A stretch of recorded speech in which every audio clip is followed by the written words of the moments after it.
Sinasakop ng Armed Forces of the Philippines ang 3 kampo ng mga lokal na terorista sa Butig, Lanao del Sur sa isinagawang operasyon simula noong nakaraang linggo hanggang ngayong araw.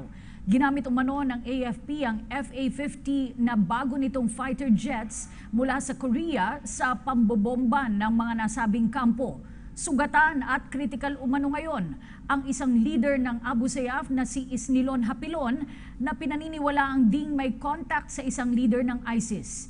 Kasama si Hapilon sa 8 sugatan sa bakbakan habang 15 namang terorista ang nasawi. The operation in Butig continues up to this date. It will be a relentless effort, and as you may have heard from the President and the Commander-in-Chief himself, as well as our Chief of Staff, the focused military operations targeting these high-value individuals as well as these terrorist organizations will continue without let up until our mission objective is achieved.